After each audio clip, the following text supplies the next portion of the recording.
sobre un tema que es bastante complejo. La iglesia cristiana, dice la palabra del Señor, que estamos en el mundo, pero no somos en el mundo. Yo vivo rodeado de personas que no conocen de Dios, pero a la luz de la palabra somos un pueblo selecto, escogido por Dios, ¿no? Lo que nos lleva a pensar que efectivamente somos especiales, pero no somos ajenos a la realidad que pasa ahí.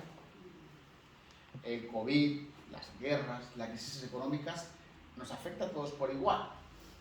Entendemos por la palabra de Dios que Dios nos acompaña, nos guía, nos fortalece, pero por desgracia en la crisis del COVID hubo cristianos que murieron.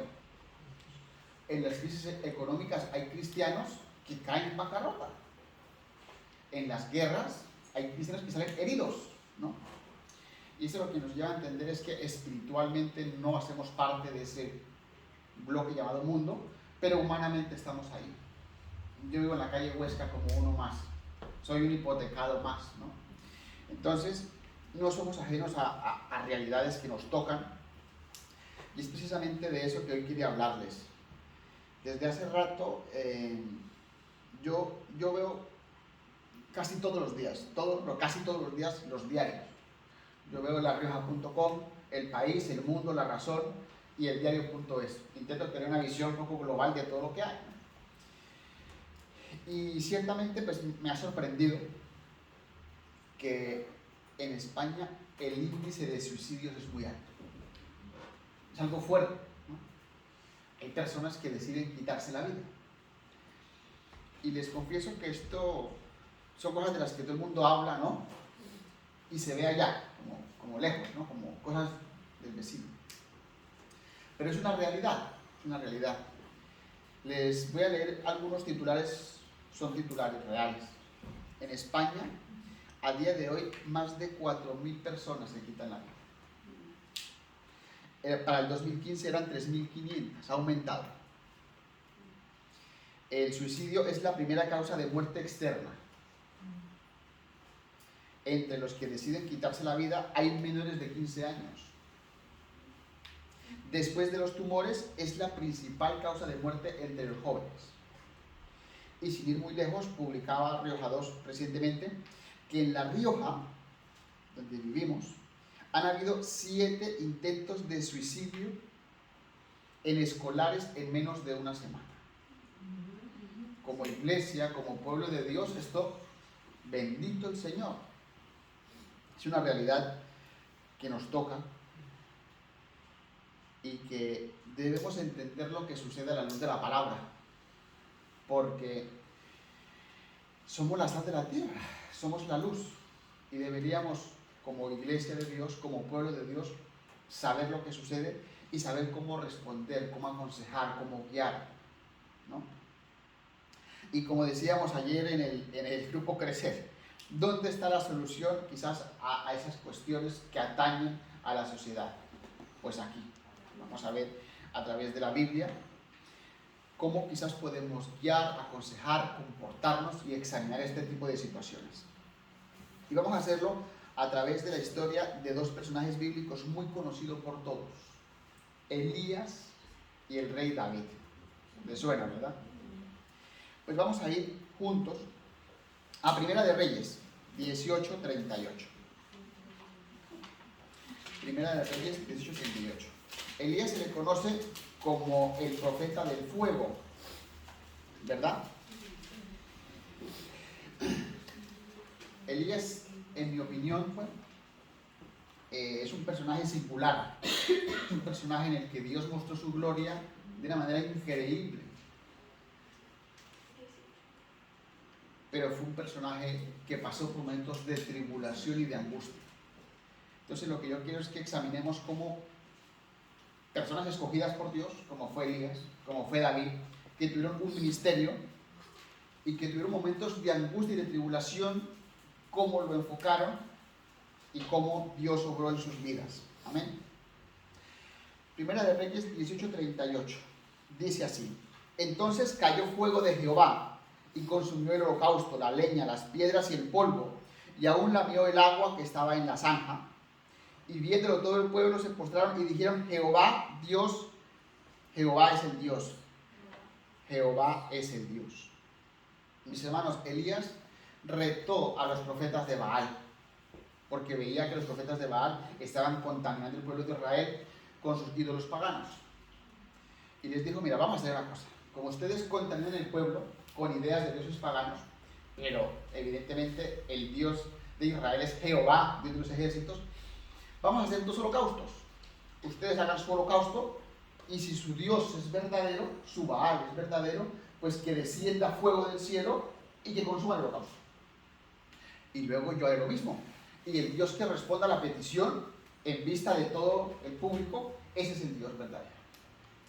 Pues todos conocemos la historia, que los profetas de Baal hicieron sus holocaustos, empezaron a gritar, danzaban, se movían, ajaban su cuerpo, eran costumbres paganas, y efectivamente pues nada ni nadie consumió ese holocausto.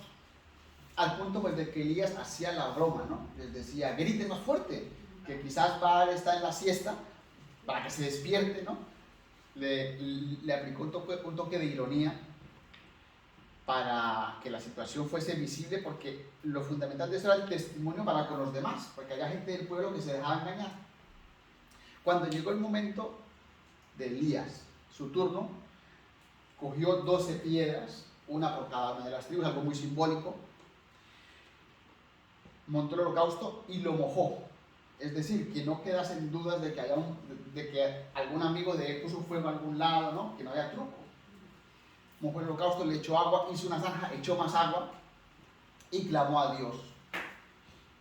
Y le pidió que descendiese fuego del cielo. Y a partir de esa oración pasa lo que hemos leído en el capítulo 18, versículo 38. Cayó fuego de Jehová y consumió el holocausto, las piedras, el polvo. Y dice que incluso el agua se evaporó. Y todo el pueblo que dijo: Jehová es el Dios. Jehová es el Dios. Esto lo leemos. Yo en mi corazón lo creo, porque la palabra de Dios no hierra. Pero seguro que no nos hacemos una idea del espectáculo. No podemos entender, o sea, que descendiera fuego del cielo. ¿De dónde? Desde las nubes, desde las nubes. No lo sabemos. Pero Dios mostró su gloria. Lo que quiero que examinemos es que Elías, habiendo sido respaldado por Dios, a partir de ese momento entró en una serie de circunstancias que yo creo que él imaginaba. Más adelante, en ese mismo libro de Primera de Reyes 19:1, dice así la palabra del Señor. Acá dio a Jezabel la nueva de lo que había pasado de Elías y los holocaustos, y de cómo Elías, tras el holocausto, mató a espada a los profetas falsos.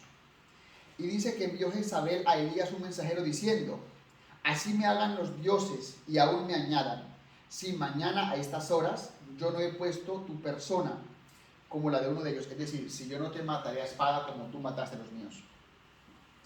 Dice el versículo 3, viendo Elías el peligro, se levantó y se fue para salvar su vida, y vino a Berseba, que está en Judá, y dejó allí a su criado, y se fue solo por el desierto. Y mirad lo que dice con vehemencia la palabra. Se sentó debajo de un enebro, y deseando morirse dijo: basta ya, oh Jehová, quítame la vida, pues no soy yo mejor que mis padres. Así como decimos que cuesta a veces imaginar ese fuego descendiendo del cielo y consumiendo todo, a mí humanamente digo: y este hombre, con ese respaldo de Dios tan visual, tan poderoso, ¿cómo se deja meter miedo de una mujer impía que dice que lo va a matar? Es decir, cualquiera podría decir, con la misma autoridad y poder que tú pediste fuego del cielo, ¿no puedes pedirle a Dios que te libre o que la consuma? Podríamos pensar humanamente. Podríamos incluso en nuestra humanidad juzgarlo. Ahí le faltó fe, fue un cobarde. Podemos decir mil cosas. Lo que sí es seguro es que tuvo miedo, se angustió y deseó morirse, porque lo dice la palabra. Se aisló, se puso debajo de un árbol y clamó a Dios una oración que no debió hacer. y es decirle a Dios que le quitase la vida. Era la expresión, pues no soy mejor que mis padres, es una expresión judía de decir, oye, yo no soy nada, no merezco nada. Y fijaros que todo esto fue porque la reina, la esposa de Acab, lo amenazó. Es decir, el profeta del fuego, que fue arrebatado en caballos de fuego, se angustió, se deprimió. Esto lo que nos muestra a todos es que hasta el profeta más potente es humano. Nosotros que estamos aquí, quizás ustedes dirán, pero si yo nunca me deprimo, en algún momento pasaremos momentos de angustia y de tribulación. Porque ya les digo yo que si Elías se angustió, si Elías se deprimió, nosotros no somos menos que él. Y es aquí donde empezamos a ver la mano de Dios. A mí me llama la atención que la oración de Elías no fue Jehová, líbrame, Jehová, yo he predicado tu nombre, ¿no? Jehová, dame autoridad para... No, le pidió que le quitase la vida. Y es aquí cuando vemos cómo Dios trabaja con sus hijos. Los versículos siguientes dicen así: y echándose debajo del enebro se quedó dormido. O sea, después de esa angustia, de esa tribulación, se quedó dormido. ¿Y a quién envió Dios? A un ángel, y le tocó y le dijo, levántate, come. Entonces él, es decir, Elías, él miró y he aquí en la cabecera una torta cocida sobre ascuas, o sea, lo que es una arepita, ¿no? Bien hechecita. Y una vasija de agua. Comió y bebió y se volvió a quedar dormido. Y el ángel vino por segunda vez, le tocó así y le dice, levántate y come, porque largo camino te resta. Se levantó pues y comió y bebió fortalecido con aquella comida, y caminó 40 días y 40 noches hasta el monte Oreb. Yo estoy seguro que todos, a día de hoy nos encantaría que en nuestros momentos de tribulación Dios nos enviase un ángel. ¿A quién no le gustaría? Que en ese momento de angustia, cuando usted está atribulado por tus hijos, por tu situación económica, por tu futuro, que el Señor mandase a Gabriel y le dijera, tranquila, come, bebe, descansa. A mí me encantaría. Pero mis hermanos, en este pasaje bíblico lo que podemos entender es la terapia de Dios. En momentos de tribulación y de angustia, la terapia de Dios es descansar, comer, volver a trabajar. Descansar, comer, volver a trabajar. Y esa terapia de Dios nos habla de un ciclo que se repite. Mis hermanos, la terapia de Dios que Dios nos ofrece como iglesia es esta casa, es la palabra del Señor, en la que tú vienes de afuera atribulado, cargado, triste. Aquí el Señor te da refrigerio a través de la alabanza, de los cánticos, de la palabra, de la oración. Tú vuelves a batallar, te vuelves a cargar, vienes aquí, el Señor te da descanso, refrigerio, y tú vuelves a batallar. Y ese es el ciclo del cristiano. Por eso los cristianos nos congregamos continuamente. Por eso la palabra nos dice que no dejemos de congregarnos como algunos tienen por costumbre, porque es en ese ciclo de venir a su casa, buscarle, descargamos y volvemos a la batalla. Y así continuamente. La palabra del Señor no yerra al decir que en su casa hay bendición y vida eterna. Es claro que esa bendición nuestra es espiritual, es una salvación eterna, pero también es un descanso físico, son unas cargas que el Señor nos quita a través de el acercarnos a Él. Este pasaje de Elías ha sido muy estudiado por muchos teólogos, ¿no? Muchos dicen que tuvo deseos suicidas, ¿no? La parte dice, bueno, que él le dijo a Dios que le quitase la vida, que no lo quiso hacer él mismo, pero deseó morirse. O sea, fijaros la carga, la tribulación que tendría, que deseó morirse, fuera por manos externas o internas.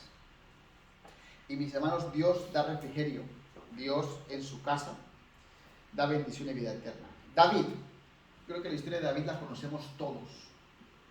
David era un muchacho, dice la Biblia que era de bello parecer, yo creo que era guapo, muy guapo. Y fue un hombre que en su niñez y parte de su adolescencia estuvo rodeado de ovejas. Es decir, tuvo una niñez complicada.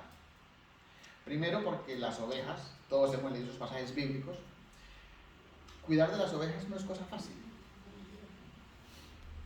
Y en aquellos tiempos habían bestias salvajes, no es como ahora que hay unos vallados, ahora las bestias salvajes están como lejos, están en África, en Asia, ¿no? Pero para aquel entonces habían leones, habían tigres.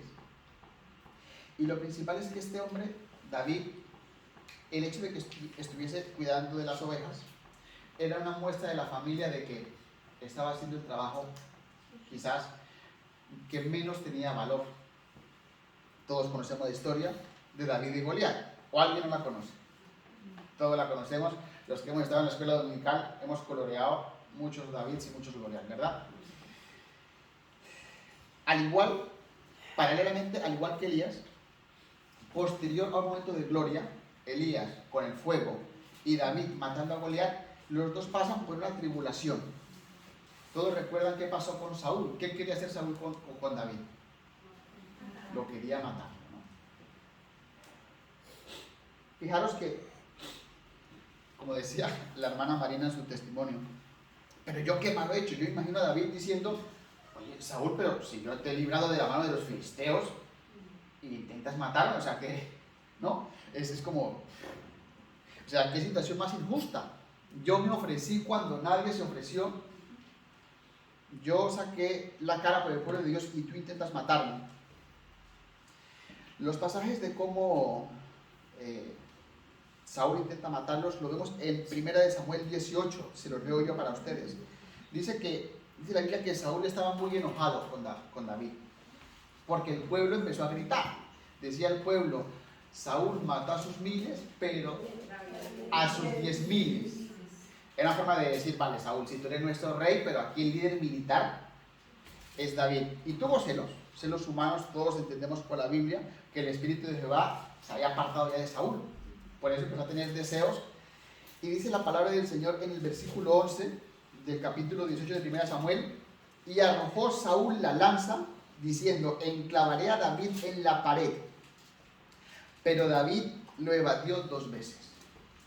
Esta escena que hemos visto en los libros de la escuela dominical, en los libros más visuales, visualicen David tocando el arpa para callar los espíritus inmundos de Saúl, después de haber matado a Goliat, sí, efectivamente, y coge Saúl una lanza e intenta matarlo, no una, sino 2 veces.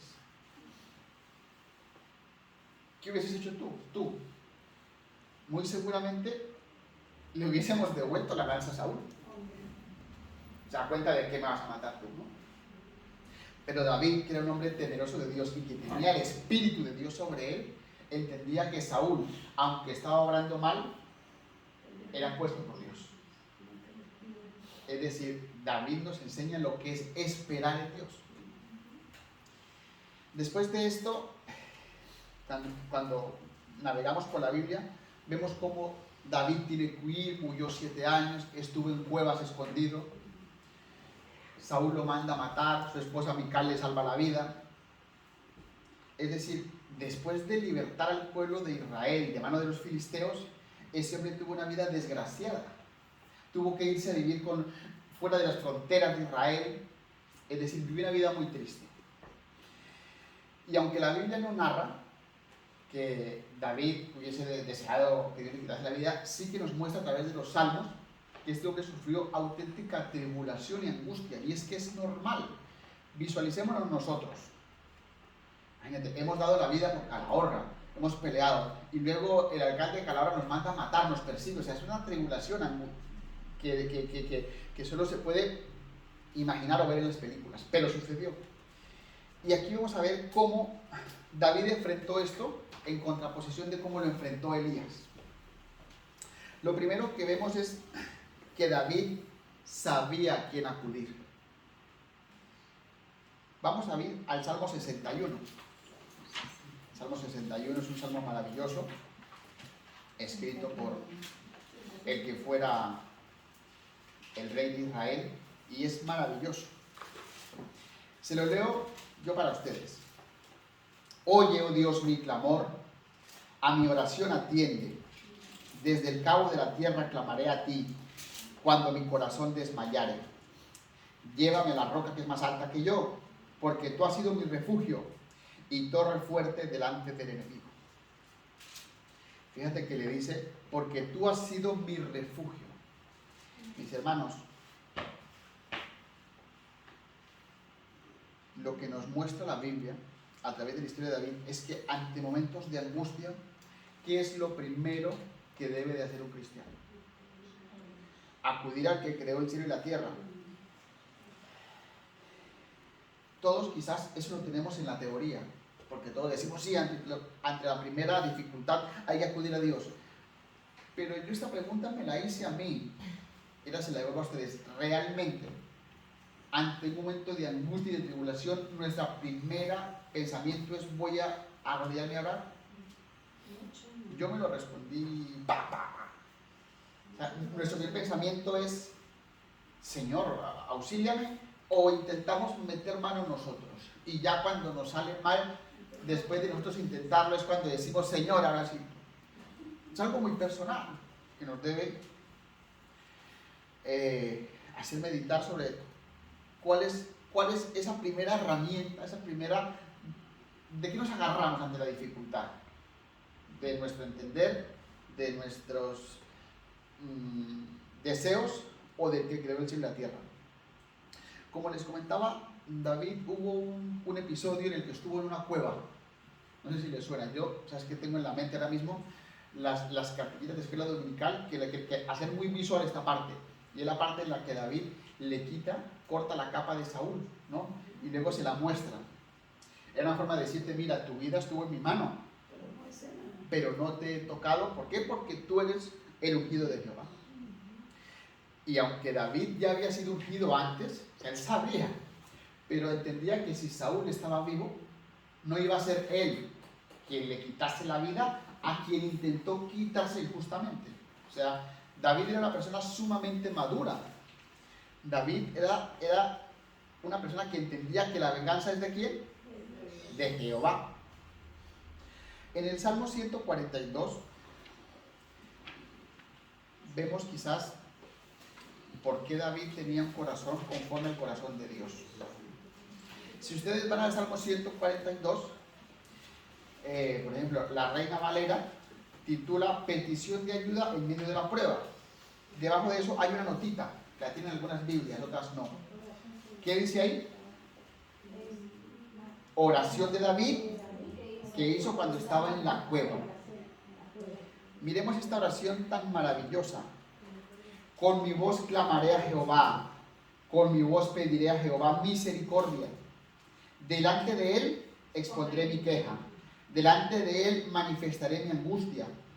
Cuando mi espíritu se angustiaba dentro de mí, tú conociste mi senda. Es decir, aquí fíjate, David relata, ¿no? Digamos que cuando su espíritu estaba agobiado, huyendo, quizás, o sea, durmiendo en sitios incómodos, él era consciente de que el Señor conocía su camino. La palabra del Señor es clara en la que nuestra tribulación, nuestra angustia, debemos ponerla en manos de Dios. Eso los que estamos aquí lo conocemos. Pero incluso hay gente fuera, y es natural que así no lo vean, que pensará: pero ¿qué sentido tiene orar? ¿Qué sentido, dirán los de fuera, qué sentido tendrán hablar con alguien que según ellos no nos escucha, ¿no? Porque nos tildan de locos, que hace orándole tú a un Dios que no existe. Si aquí estamos, pues porque nos creamos nosotros mismos, ¿no? Y me tomé yo en la tarea de buscar en Google algo que en su momento leí. Y lo digo que está en Google porque es conocimiento público. Lo que nosotros entendemos a través de la palabra, que es real, que la oración quita nuestra tribulación, nuestra angustia, las cargas, la ciencia también lo ha descubierto. O sea, esto no es la opinión del hermano Carlos, ni de tres locos que siguen la Biblia. La ciencia, estudios científicos ya han estudiado el efecto de la oración en el cerebro humano. Y si ustedes buscan en Google, pues verán titulares, por ejemplo, de diarios serios como Reuters, que dice que la pequeña oración ayuda a controlar la ira. La oración tiene un efecto positivo en la salud mental. La oración alivia la depresión. La oración es un estilo de vida saludable. La oración ayuda a cosas. La cope.es dice, la oración ayuda contra la depresión y la tristeza. Pero claro, yo no vine aquí a hablar de ciencia. Pero dejo este dato por si alguien que le crea a la ciencia lo que quiere creerle y a él lo que quiere creerle, que casualmente en este caso la ciencia le da la razón a la palabra del Señor. Si descargamos en el Señor nuestra ansiedad, si descargamos en Dios nuestra tribulación, pues haremos, quizás, espero yo, que hagamos lo que hizo David. Primero que todo, acudir a quien le creó, acudir a quien estaba a su confianza, y después de clamar, de orar, de descargar en él, saber agradecer. Vamos al Salmo 18. Brevemente les invito a que me acompañen al Salmo 18. Y es un salmo maravilloso. ¿Qué dice la letra pequeñita de este salmo? Se le leo yo. Salmo de David, siervo de Jehová, el cual dirigió a Jehová las palabras de este cántico el día que le libró, ¿de quién? De la mano de todos sus enemigos y de la mano de Saúl. Entonces dijo, y empieza el salmo. Te amo, oh Jehová, fortaleza mía. Jehová, roca mía, castillo mío, mi libertador. Dios mío, fortaleza mía, en él confiaré. Mi escudo y la fuerza de mi salvación, mi alto refugio. Invocaré a Jehová, quien es digno de ser alabado, y seré ¿qué? Si seguimos leyendo el salmo nos emocionaríamos, porque es un salmo maravilloso. Me rodearon ligaduras de muerte y torrentes de perversidad me atemorizaron. Ligaduras del Seol me rodearon, me tendieron los... Efectivamente, todo esto vivió David con sus hombres.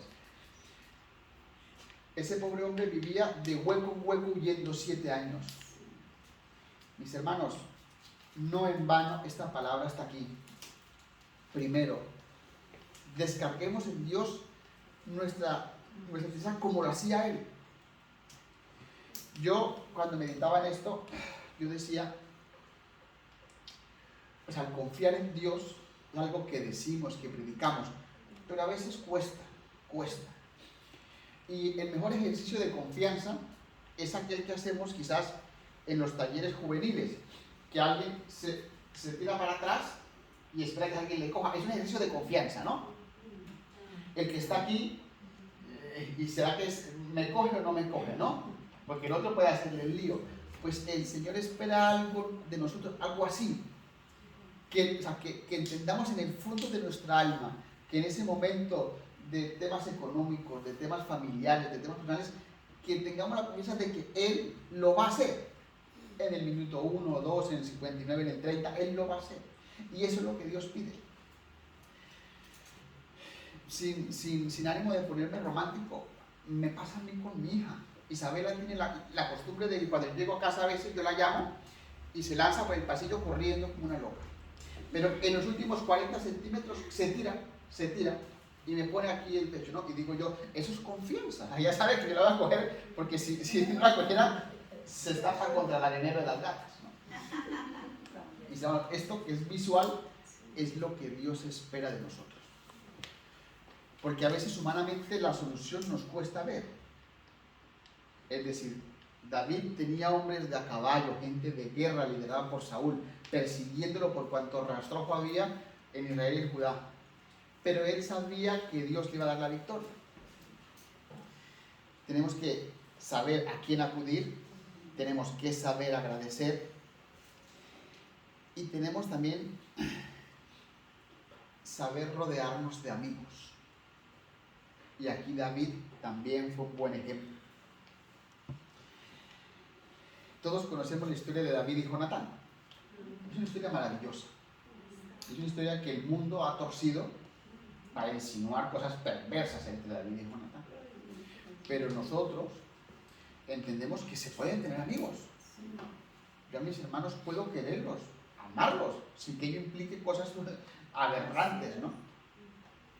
Leo yo para ustedes lo que dice 1 Samuel 23:16. Entonces se levantó Jonatán, hijo de Saúl, y vino a David, a Ores, y fortaleció su mano en Dios. y le dijo, no temas, pues no te hallará la mano de Saúl, mi padre, y tú reinarás sobre Israel. Le recordó que Dios le ungió para ser rey. Y yo seré segundo después de ti. Aquí quizás Jonatán escachó de su profecía porque murió. Y aún Saúl, mi padre, así lo sabe. O sea, todo el pueblo de Israel sabía que Saúl perseguía a David por celos y que era injusto. Si lo sabía su hijo. Y ambos que hicieron pacto delante de Jehová. Y David se quedó en Ores y Jonatán se volvió a su casa. Amada iglesia, después de acudir a Dios, después de orar, después de agradecer, se los digo sin romanticismo, pero se los digo en el nombre de Jesús. Estamos aquí los unos para los otros. Yo cuando escucho el testimonio de la hermana, bendito Señor, Marina, que le comentó a la hermana Blanca y que oraron, para eso estamos los hermanos en la fe. O sea, entendemos que la cabeza nuestra es Cristo, pero Dios nos ha dado hermanos para fortalecernos unos a otros. Y les digo esto porque me pasa, nos pasa, aquí no hablo como, a veces nos cuesta apoyarnos en los hermanos, contarles los problemas. Y no nos manda que todos los días le den, ¿saben?, la brasa a su hermano, pero ante momentos de dificultad, de aflicción, es bíblico apoyarse en sus hermanos. Que cuesta, que da vergüenza, que no quiero que vean mis miserias. Apóyese. Apóyese, evidentemente, un hermano en la fe, maduro, un hermano de Dios, temeroso, que te pueda apoyar, no otro que te diga, uy, sí, qué triste, no, cortémonos la pena de los dos. Busquemos ayuda porque, ya les digo yo, que seamos una iglesia grande o pequeña, Dios habrá puesto hombres y mujeres de Dios de diferentes edades en las que podamos confiar para salir adelante. Fíjate, dice aquí, dice que Jonatán le fortaleció a David, pero en Dios. O sea, era una amistad de esas que todos queremos y debemos alimentarnos. Todos debemos, si queremos tener, y esto es un principio universal de psicología de primero, si queremos tener un buen amigo que nos escuche, que nos apoye, tenemos que ser un amigo que escucha y que apoya. O sea, eso, porque queremos la ley del embudo, no, es que no me escucha, es que no me dice salir, y le escuchas tú, le invitas a salir, es decir, porque la idea es que si tú tienes un apoyo, que tú lo seas. Y me llama poderosamente la atención que dice que ambos hicieron pacto delante de Jehová. No sabemos qué pacto, pero desde luego prometieron quererse, cuidarse, respetarse, apoyarse, aún en contra de lo que el padre de Jonatán quería, que quería cargárselo y picarlo a pedacitos. Mis hermanos, las amistades cristianas son una bendición. Les invito a que trabajemos, nos esforcemos en ser un buen amigo. Y cuando tú seas un buen amigo, les aseguro que encontrarás un buen amigo. Eso es una ley universal. Entonces, momentos de soledad, de tribulación, los vamos a tener. En nuestro camino está, ¿actuamos como Elías o actuamos como David? David supo a quién dirigirse, David supo pedirle a Dios, David supo agradecer, David supo rodearse de amigos y David supo confiar en Dios, pero confiar en Dios con la perspectiva cristiana. ¿Y cuál es la perspectiva cristiana? La perspectiva cristiana es que nuestro tiempo aquí es limitado.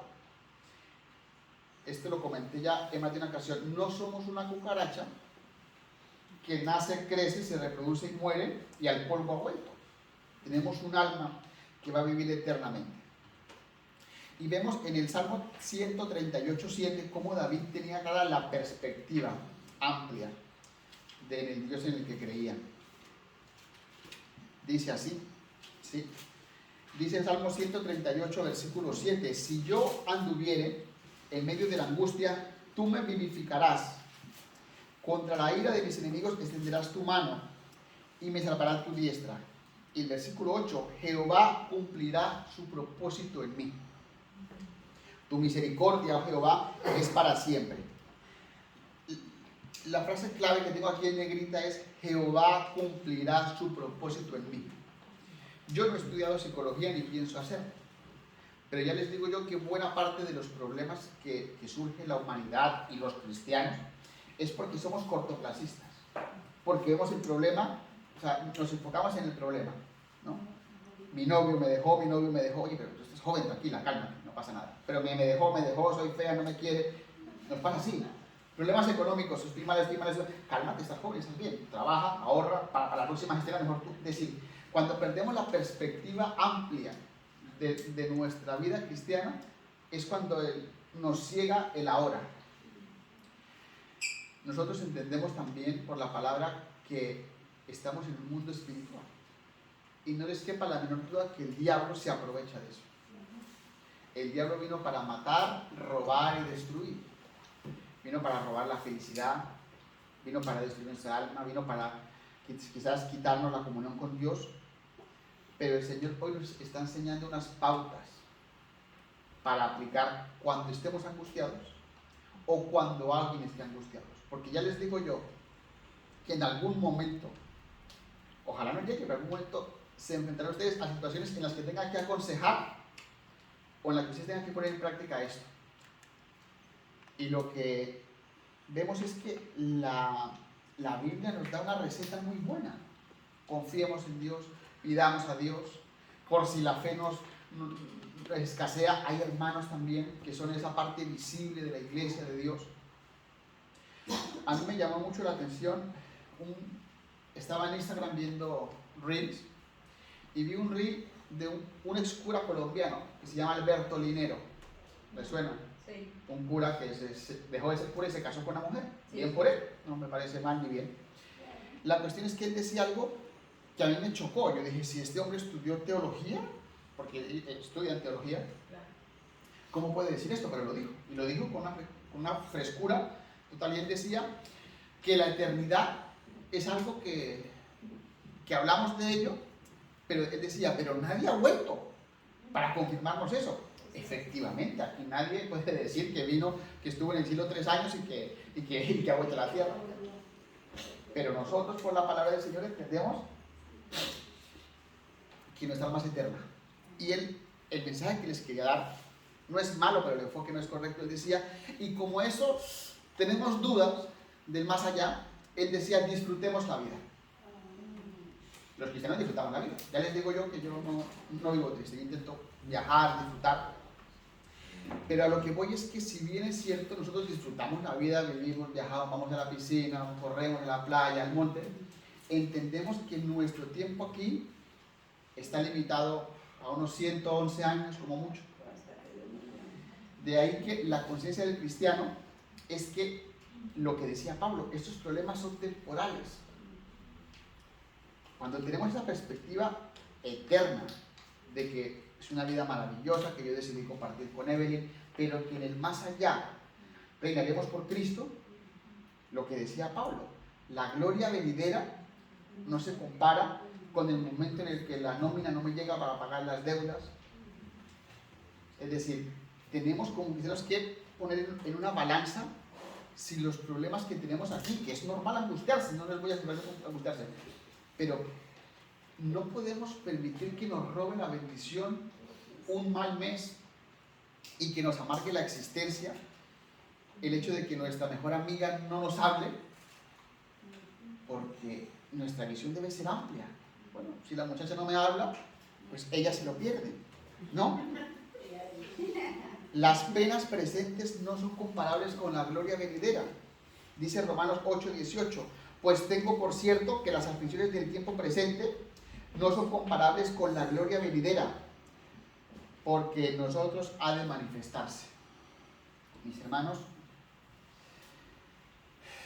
España es el país que más consume ansiolíticos. La gente está deprimida. La gente se aburre. Causas para ello, muchas, de mucha índole.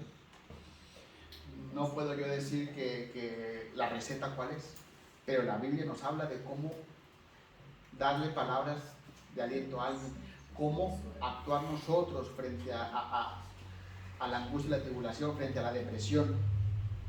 Y tenemos aquí dos modelos. El modelo de Elías, que se angustió en extremo, Pero aún en esa angustia, esta es la parte que quiero que analicemos. Elías no le dijo, Señor, sálvame, Señor, ¿no? En ese momento no supo cómo actuar. Como un humano falible que era, porque el único perfecto fue Cristo, lo que hizo fue echarse debajo de un árbol, echarse a dormir y desear que Dios lo matase. Pero Elías era un hombre que confiaba en Dios. ¿Y cómo lo sabemos? Con los profetas de Baal. Elías nunca tuvo la menor duda de que iba a descender fuego del cielo. Entonces, fijaros, Dios le dio descanso, le dio sosiego, le alimentó, descansó, porque confiaba en él. Y aunque este ejemplo no es el que debemos seguir, Dios, mi hermano, a quien confía en él, le saca de situaciones de angustia. Pero confíen, esa es la fe, la certeza de lo que se espera, la convicción de lo que no se ve. Mi deseo con ustedes y para conmigo es que no copiemos el deseo de Elías. Es que sigamos la receta de David. Tribulación, angustia. Primero, acudamos al que creó el cielo y la tierra. Sepamos pedirle. Cuando Dios nos dé la victoria, sepamos agradecerle, pero, o sea, si ustedes ven el capítulo, te amo Jehová, fortaleza mía, o sea, alguien que ha salido eso de su corazón sin memorizarlo para con su Dios. Es muy profundo. Ese te amo que habla ahí, eso se escribió en hebreo antiguo, no es un te amo usado comúnmente, es un te amo muy profundo. Es algo que surge del alma cuando tú entiendes que el Señor te ha librado. Cuando tú entiendes que es el Señor el que ha sanado a tu hijo, a tu familiar, el que libró tu alma del Seol. Y es cuando hay Señor, te amo, fortaleza mía, roca mía, y coges ejemplos para glorificar el nombre del Señor. Saber a quién dirigirnos, saber pedirle, saber agradecerle, y en ese orden de ideas, apoyarnos unos con otros. No perder la perspectiva. Mis hermanos, los problemas pasan. No, es decir, cualquier experto en estos temas le dirá tranquilo, o sea, dale tiempo al tiempo, porque a veces queremos soluciones inmediatas, queremos todo ya, vemos todo mal.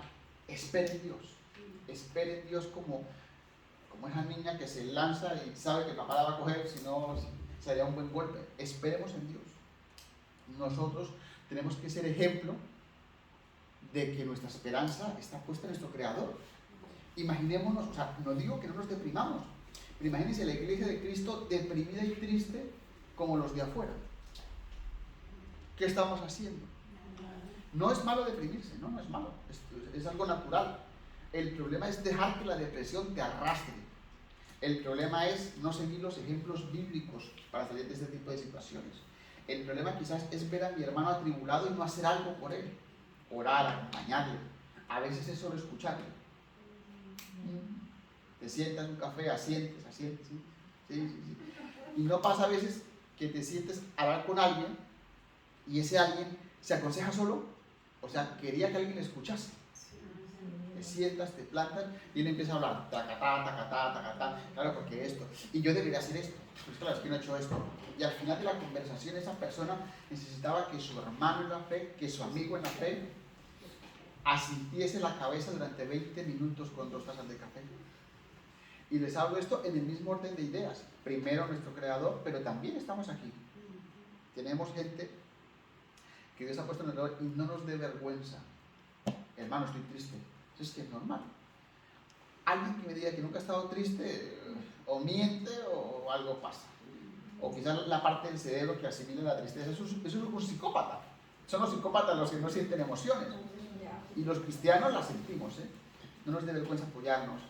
La hermana Marina nos pide que le mandemos peticiones de oración. Escribamos, por privado, ¿verdad? Sí, pero no me mandan ninguna. Escribamos.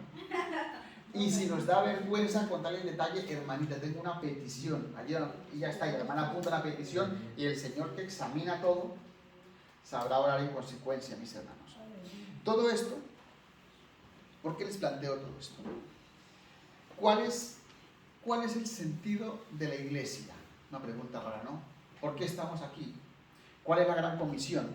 Está en Mateo 28, 19. Por tanto, id y haced discípulos a todas las naciones, bautizándolos en el nombre del Padre, del Hijo y del Espíritu Santo, enseñándoles que guarden todas las cosas que os he mandado, y he aquí, yo estoy con vosotros hasta el fin del mundo, mis hermanos.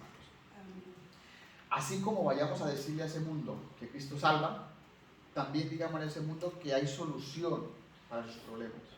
Que esos ansiolíticos que ellos toman, hay un Cristo que los puede cambiar. El mundo está triste, el mundo está estresado. Occidente, las naciones desarrolladas no saben qué hacer, corren, trabajan, van como pollos sin cabeza. El pueblo de Dios tiene la receta, tiene la solución, y para ello debemos nosotros estar bien, contentos, alegres, ante la tribulación, saber trabajar, para que en algún momento que alguien nos presente, tener nosotros esa receta bien aprendidita y podamos ser ejemplo de ayuda para esta Calahorra, esta Rioja, esta España, que está triste y deprimida sin Cristo. Amén. Oremos, mis hermanos, para que el Señor sea